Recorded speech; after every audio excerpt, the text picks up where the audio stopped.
All right, so today we're going to start on 10.3, which is ellipses. So an ellipse is a collection of all points on a plane whose sum of those distances from a fixed point called the foci is constant. So that's important, the sum of the distances. So really that's just telling you that when we have our equation, we're adding the sum of the distances from the fixed point is called the foci. So when we have an ellipse, it looks like this. So our center could be at 0, 0. We could move it over here and have the exact same ellipse just moved from the point 0, 0. Our two foci, with our parabolas, our foci was on the inside of our parabola, and same thing here. This time we have two foci, so we have a foci here and a foci here. The foci are found from the letter C, so this distance is C. This distance is C away. To get to our vertices is found by moving A away. So this distance here is moving A. If something tells you the major axis here is this is moving A and this is moving A, so the major axis would be 2A. And then to get to these, they are called the co-vertices. These are the main vertices. These are the co-vertices. The co-vertices are found by moving B away. So that would mean the minor axis would be 2B. So the major is AA, so 2A. The minor is 2B. Now the equation of our ellipse looks as so. So we have x squared plus y squared, or x squared over a squared plus y squared over b squared equals 1. Now the only difference here is that b squared is under the x and a squared is under the y. Essentially, okay, a is always the bigger number. So if A is under X, that's going to be an ellipse that is bigger along the X-axis, so it's going to be more this in shape. If the A is under the Y, that's going to make it longer along the Y-axis, so that's going to mean it's more in this type of shape. Okay, so if it's an X squared with the A, it's long in terms of X. If it's Y squared is with the A, then it's elongated along the Y. Now, just like before, if we move it from the point 0, 0, then that gives us a center of h comma k. So the only difference between this equation and that equation is that the h is with the x and the y is with the k, and then same thing here, has a center of h comma k. Now, if up here I stated that to find the foci, you need to know what C is. But if we look here, I know A squared and B squared, but nowhere in this problem do I know what C is. So we have a special equation that tells us C. So B squared equals A squared minus C squared. Okay, and we're going to use that to find the C value. So if we know B squared and we know A squared, we're able to find the C in order to tell us our foci. So let's jump into the first example. So the first example here, it says find the vertices and foci for the ellipse. Now in all of these equations, they equal 1, and this doesn't equal 1. So our first step is to make this equal 1, in which we're going to divide everything by 81. Well, 9 over 81 will simplify to x squared over 9 plus y squared over 81 equals 1. So now that we're in the correct form, we're able to find our vertices and our foci. So remember up here I said that A is always the bigger number. So if I look here, the bigger number here is with y. So that makes A squared 81 and B squared 9, which makes A 9 and B 3. Now the center of this ellipse comes from here. So since there's nothing with the x and nothing with the y, the center is going to be at 0, 0. Now the vertices come from the A value, and the A value is 9, and the 9 is attached to the Y. So that means in the Y direction, I'm going to go 9. So in the Y direction, I'm going to go 9 in both directions. So that makes my vertices at 0, 9 and 0, negative 9.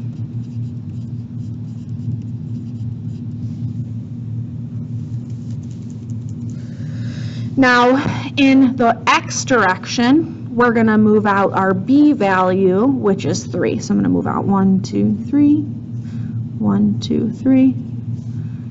So here is our ellipse.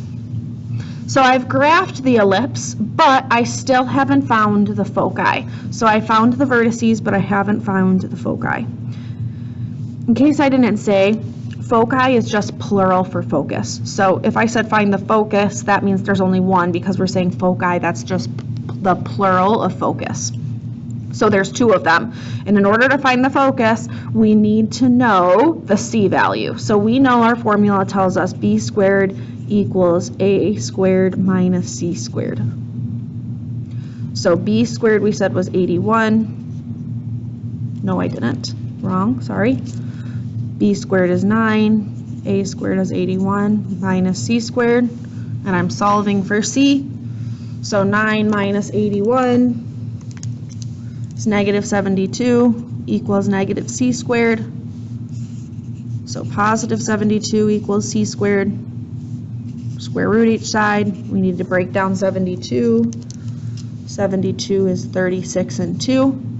So we get a C value of 6 root 2.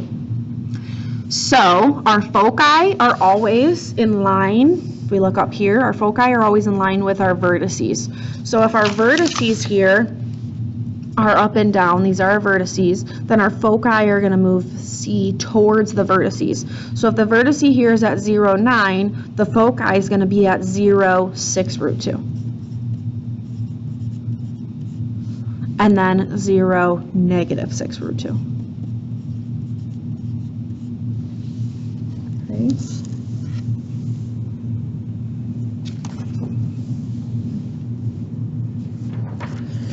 So on number 2 then, we want to find the center, foci, and vertices of the ellipse, but this is not in our nice form of h comma k. So we're going to have to complete the square here. So just like before, we're going to have x squared minus 4x, and I need to complete the square with the 4. Then we have 16y squared plus 96y, and we're going to have to complete the square with that, equals, and we want to move this negative 4 to the other side. And then if I added 2 blanks, I need to add 2 blanks here. Now the thing with this here, guys, is that whenever we complete the square, we don't ever want to have it be a 16y squared. We just want it to be y squared. So before I can complete the square here, I need to factor out the 16 from both of these. So I'm going to factor out a 16, which would make this, instead of 96, it would make it 6y. Right now, if I distributed here, I'd have 6y squared, 16y squared plus 96y squared plus whatever that number is.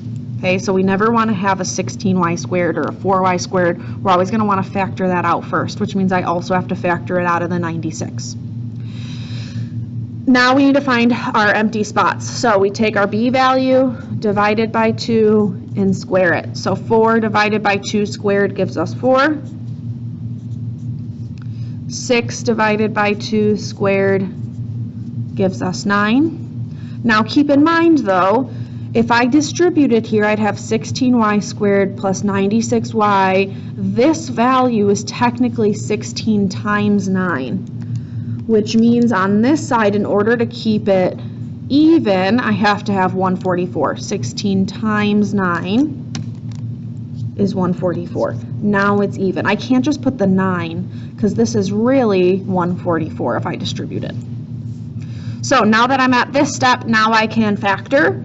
So multiplies to 4 adds to negative 4 would be x minus 2 squared plus 16. Factor here, what multiplies to 9 and adds to 6 would be y plus 3 squared equals 4 plus negative 4 plus 144. Now that we've gotten this far, we can divide everything by 144 to make it equal 1. So we have x minus 2 squared over 144 plus 16 over 144 reduces to 9. So y plus 3 squared over 9 equals 1. So that's going to make our center at positive 2, negative 3. Positive 2, negative 3. Now remember, the a is always the bigger number. So we have a squared is 144, which makes a 12. We have b squared is then 9, which makes b 3. So because the a is with the x, that means I'm going to move out 12 in the x direction.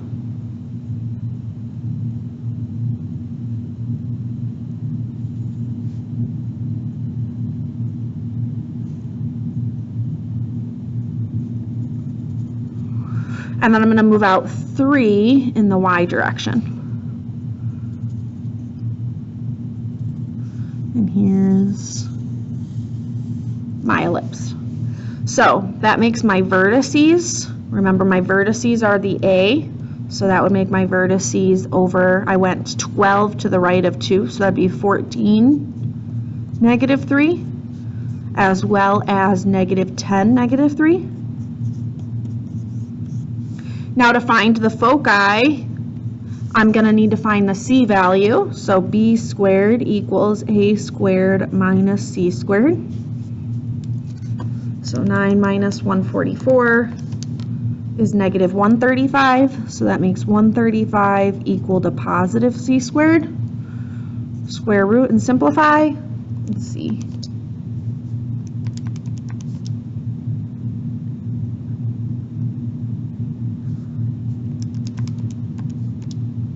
So 9 times 15 gives us 135, so that'll be 3 root 15. So my foci are going to go out 3 root 15 in either of these directions. So my y value is not changing from the center here, right? My x value is changing by this 3 root 14. So it's starting at an x value of 2 and moving to the right 3 root 15. So 2 plus 3 root 15. And the y value is the same. And then I'm starting at 2 and I'm moving to the left. I need to put a negative there. To the left 3 root 15. And then the y value is staying the same.